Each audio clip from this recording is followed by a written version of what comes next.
gaano po ba kabata maaaring turuan ang isang infant or toddler para po lumangoy? At ano po ang logic behind this decision sa mga nagtuturo po sa atin? Bakit ganitong age pwede na? Or bakit ganitong age hindi pwede? Go ahead po, Coach Pepper. Magandang tanong po yan. Marami pong nagtatanong kung gaano ba kabata ang simulan ang isang bata maglangoy.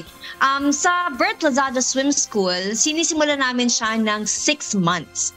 At 6 months, ini-introduce namin ang water exploration and water familiarization sa isang bata na isang sanggol as early as 6 months. Hindi sila matututo agad lumangoy, pero magiging familiar po sila at magiging comfortable po sila sa tubig. As they progress po, hindi lang po siya one time, pero continuous po ang learning ng isang sanggol hanggat sa dumating na siya sa age na talagang matututo na siyang lumangoy. I would say mga 1.5, 2 years old, ang isang bata at pwede nang tumawid from the parent to teacher or from parent to the wall. Ano ang logic? Ayan, Miss Annie.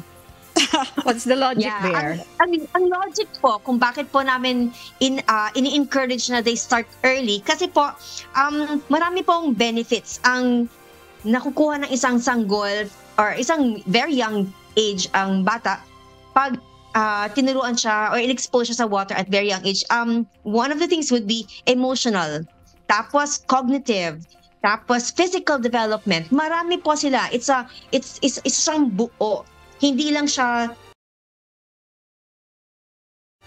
sa paglalangoy, but also yung emotional niya, physical niya, mental, psychological. Ang daming aspekto na mayroon nakukuha ang isang bata pag natutong or na-expose sa bata sa tubig at a very young age.